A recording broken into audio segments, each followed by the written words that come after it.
This is what Jeremy was talking about in Prime Minister's question today. You've given away money that actually, quite frankly, we need to spend. And it's not just about an ageing population. That is phony. People know about the ageing population. Can I bring you back to my question? What would Labour do?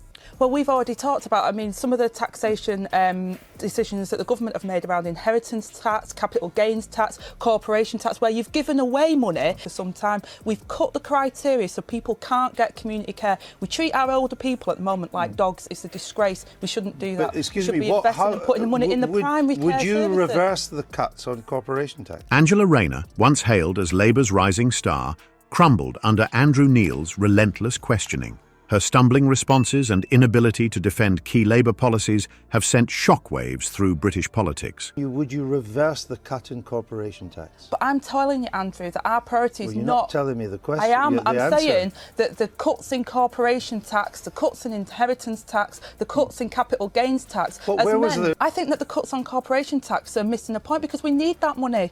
We need so that money at the moment. Would you reverse it? Hold on. Inheritance tax. Would you reverse them? I think that at the moment, cutting at a time where we need those services and people need those services is the wrong decision to make. Before we move on, I'd like to ask you a small favour. If you appreciate this content, please take a second to like this video and subscribe to the channel. Over 98% of you watch the videos without subscribing. It costs you nothing, but it makes a huge difference to us. So, did you click the subscribe button? Great. Thank you so much. Now, back to the video. As Rayner's composure unravelled on live TV... No, they raised the capital gains tax in the coalition government. Well, what I'm saying, Andrew... And what you're saying is wrong. They raised the capital gains tax to 28%. What I'm saying is that they've given tax cuts. What's the cut in capital gains tax? But what's really important, Andrew... No, excuse me, I'm asking you a question. What's the cut in the capital gains tax? They've cut the capital gains tax. They did that. They did that as part of the coalition government. Viewers witnessed a stark revelation about Labour's readiness to lead. The fallout, a nation left wondering if Labour's bold promises are built on sand. The studio lights glared as Angela Rayner settled into her seat across from Andrew Neil. Little did she know this interview would become a turning point for Labour's political fortunes. Neil, known for his razor-sharp questioning, opened with what seemed like a softball, but Rayner's response immediately raised red flags. As Neil probed deeper into Labour's ambitious housing plans, Rayner's answers grew increasingly nebulous. She spoke of building 1.5 million new homes, but when pressed on the specifics, her replies became a verbal dance of evasion. Neil, sensing blood in the water, honed in on a crucial point. Who exactly would benefit from this massive housing project? Rayner's attempts to deflect only fueled Neil's determination. Her vague assurances about working families and those in need fell flat as Neil demanded concrete details. With each stumbling response, concerns about Labour's preparedness for government grew palpable. Because you've interrupted me and I want to make this point, it's really serious to people in this country, that you've told people we've got to live within our means, we've got to have this austerity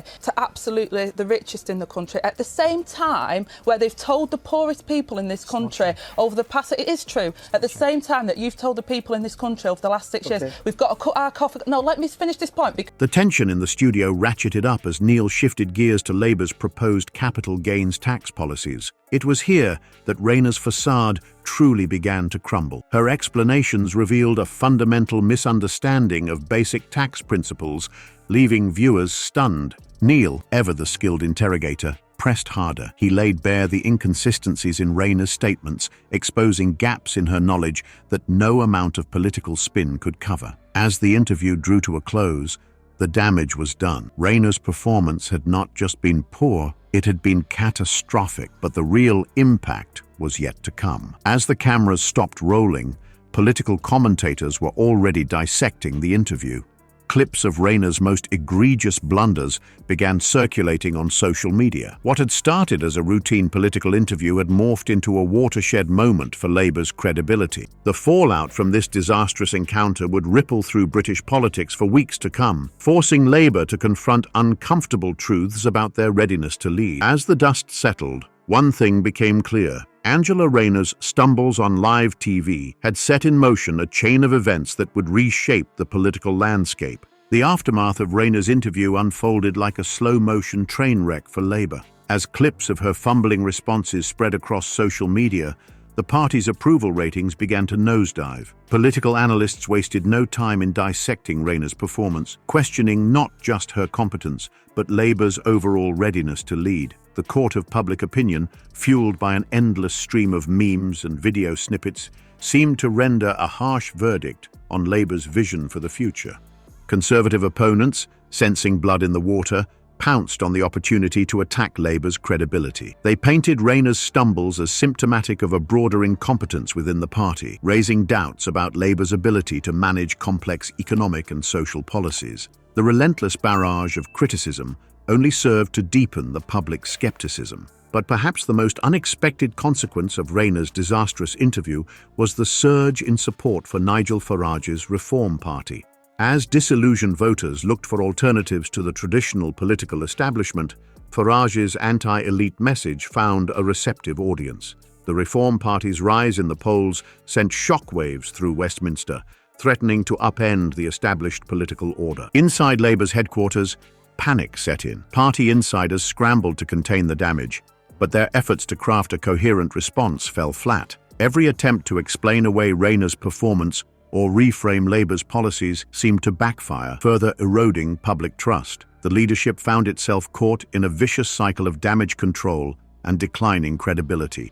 As the crisis deepened, Labour made a decision that would prove to be equally controversial, delaying local elections until 2026-2027.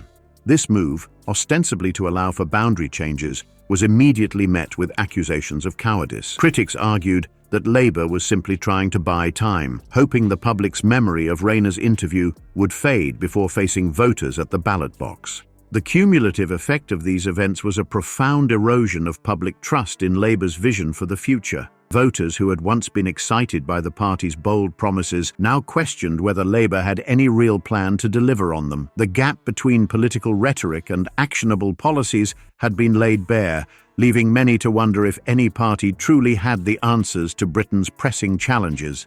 Angela Rayner's disastrous interview with Andrew Neil exposed a deeper, more troubling issue in British politics: the gaping chasm between grandiose promises and concrete, actionable plans. This incident didn't just tarnish Labour's reputation, it cast a shadow over the entire political system. Voters are now left grappling with a crisis of confidence, questioning whether any party truly has the solutions to the nation's problems. The fallout from Rayner's stumbles serves as a stark wake-up call for the importance of informed political engagement. It's no longer enough for citizens to passively consume political soundbites or accept vague assurances at face value. The public must demand substance over style, pressing politicians for detailed, workable policies rather than empty rhetoric. Only through this kind of active citizenship can we hope to bridge the credibility gap and restore faith in our democratic institutions.